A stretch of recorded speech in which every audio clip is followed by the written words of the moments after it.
Alright, how we doing, people? It's your boy Bry. We're back. We're dealing with fuel pumps, lift pumps on the diesel. Let's get at it. So what I found here is, I got underneath here, and let me show you first what I got going on. When the mosquitoes are out, you have to have mitigation plan. But anyway, we got old Tonka over here, and this is what I got. Let's show you what we got. Let me show you what we got. Okay. Hold on 1 second, people. Okay, that's better. Had to clean up some oil. So what we've got here, we got our trusty Harbor Freight bucket. Right here is where the, let me show you. You see the two lines there? Let me get this up here. Show you. This is your supply line from the gas tank, and this is your two lines going up to the engine, to the other filter on the engine. Right here is where the lift pump goes. Very easy to get at, actually. The only thing that you're not seeing that I had to do is I had to pull this drive shaft out. Take a good look at what I'm doing. This drive shaft right here, I had to pull it out. 4 bolts, and then there's, you know, if you can see it, but there's 4 bolts there. This is a Southern truck, so let me show you. All the ball joints, I don't think they, not the ball joints, all the universals, I don't think they even used the 4-wheel drive.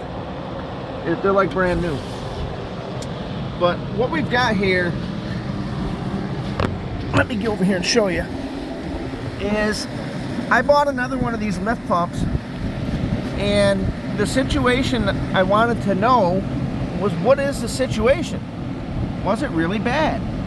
What am I pulling this for? Well, it would, every now and again, it would turn over and it would fire, and then it would shut off after a few seconds, like it was starving for fuel.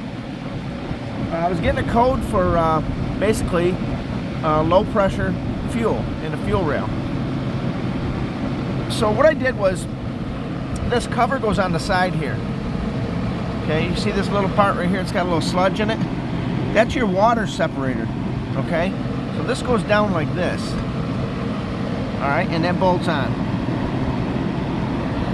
Now, when I pulled that off, this is the little valve that goes on the side here, so you can drain the water off. Every now and again, there's a sensor here that tells you when you have a little water in the system over here, and then you come down here and you just turn that valve and drain the water off, because diesel sometimes will get a little moisture in it. I pulled that off. There's a little O-ring here that goes here all the way around. Nothing really looked traumatic, so excuse me, people. Nothing really looked traumatic. I mean, this is kind of normal. This little bit of sludge here. This is like, you know, if you got any kind of contaminants or water in your fuel. I know I changed this filter out about maybe 500 miles ago. And it was an odd situation, because when I drove it last, it ran like a raped, scalded ape. And I said, this is amazing. All of a sudden I pulled in the driveway and I shut it off, and it wouldn't start again. So I got looking around. I said, I have to pull the nuts and bolts and get down to the nitty gritty and see what the deal is. So this piece here, this is like a little valve. This was over here like this, right? Let me bring you around so you can see it. This was like this. So I'm like, okay, I wonder what that situation is, right? So I went ahead and popped it off, this piece here. I popped this off, and I looked down in here, right in here, and this was packed right full of plastic. Now, I don't think from the Ford Motor Company that was intended to have plastic packed into it, especially little bits and pieces. So what I'm thinking is, either something failed in the pump, okay, or something got sucked up from the tank, which is more likely, the more likely situation. And here's the pieces that I found in there. Okay, here's the pieces that I found packed in there like this, which is a restriction, right? It's a restriction when you get it in that line, and it says we're not letting no fuel through. So every now and again I would keep priming the pump, like turning it on, and after a while I couldn't hear the pump no more. So I think the pump actually got burned out from almost like a, how do I put this, like a heart attack, people.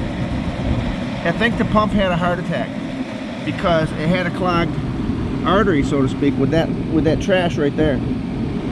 So they're about $500 right here, this setup, if you buy the Ford Motor Company one.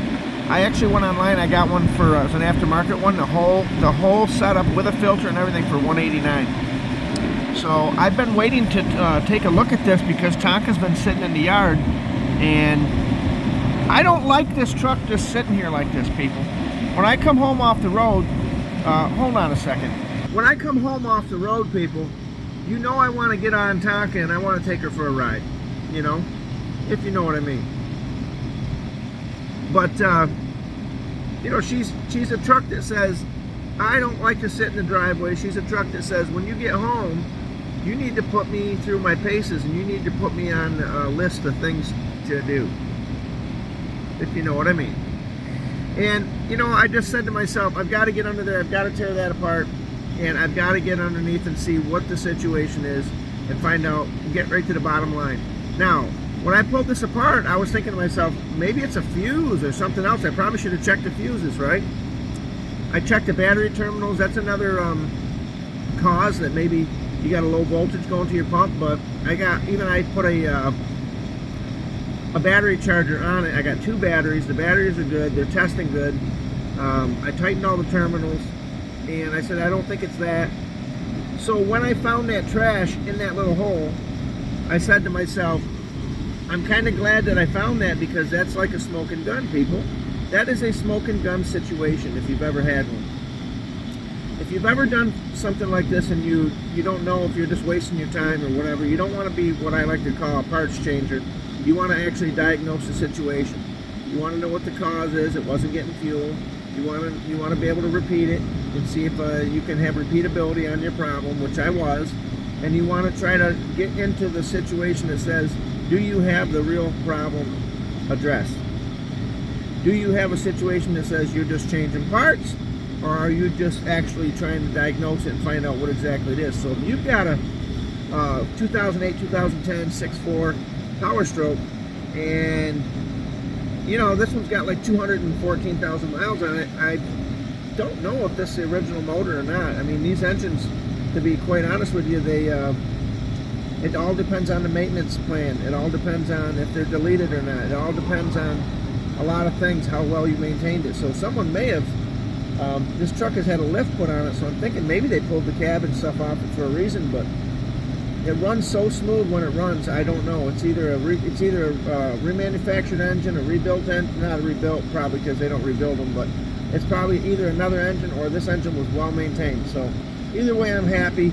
When it goes, shout out, when it does finally go, a shout out to Dave's Garage in Utah. I will be putting a monster engine in this, and we will keep old Betty Lou rocking on down the trail, if you know what I mean. But this is Bri. I just wanted to bring you an overview that says, hey, we found, I think, the smoking gun, and let's take one more look. So there we go. We've got the lift pump. It was starving for fuel. Okay, I am going to go up front in the engine bay and let's take a look at what we got to do. Let me get out from underneath this truck. The one nice thing about sitting on 37s is, as you can see, let me shut my light off, it's pretty easy to get underneath. I mean, look at the room I got under here. So, all right, let's take a look. I did get the lawn mowed when I got home today, but let's take a look at the situation. There's the other filter. Well, hold on one second. I gotta climb up here, so he's about 3 feet off the ground. So give me 1 second, people. Give me 1 second. Okay, hold on. All right, here we go. Here's the other, the fuel filter right here from the top. I'm probably gonna crack this loose, and I'm probably gonna take a look at the filter and the element. I may even just change it out again. I have to go to Ford tomorrow and get me a couple of these, you see that banjo bolt right there? I got to get me a couple of new crush washers that they put in there, because that's actually where you have to bleed that high pressure pump. That's a high pressure fuel system here, and high pressure pump is down underneath the turbos. I'm kind of glad it wasn't that. Hopefully it ain't that, but that's the situation right there. I got to get a couple new crush washers, because when I bleed this the air out of the lines, I have to actually do it there, people. But you can see this is a southern this is an Oklahoma truck. It's very clean. It's a good truck. It's an old truck. It's a proven truck, and it's my truck. And I'll tell you right now, I couldn't be happier with this deal. I got it out of Oklahoma, as I said, and I'm really tickled pink with it. I'm giving you kind of an overview. They do sell on these Fords right here. You see this bracket right here? This looks like an upgraded one. This looks like the upgraded bracket. See this bracket right here? They sell these as an aftermarket piece. I want to see if this is a Ford Motor Company one or not. Yeah, I think this is the aftermarket one. But anyway, you can see right here, this is very heavy built. The normal one is kind of like a tin piece, and it lets the truck flex in the front. So I think someone changed this out when they did the lift. But here's another thing. You can see here, look. You see these little tabs right here and this little insulation piece? That's a telltale sign that someone has had the cab off at one point. And you say to yourself, well, what does that make you happy that they had the cab off at some point? Well, here's why I'm kind of happy about that, people. When you see this, that means someone did some maintenance to this. I can see the up pipes there in the back. They look like the original ones. But I'm thinking to myself, this thing runs so smooth that maybe somebody either did some engine work to it or maybe even replace the engine. But we're going to get the fuel pump up and running. We're going to get the situation underway, and we're going to get the thing that says, I will give you another video showing you if that was a problem or not. But hey, don't give up, and don't take things into the shop that you can fix yourself. University YouTube will help you, and there's a lot of people on there willing to, you know what I'm saying, hook you up, so to speak. But this truck has no blow-by on it. That's why I'm saying I think the engine itself, someone has did a lot of work to it, or either changed it, one or the other, which either way I'm happy with. But this is your boy Bry. I gotta get in. If I'm not in front of that fan, these mosquitoes are trying to make a barbecue out of me. All right, this is your boy Bry. I got to go.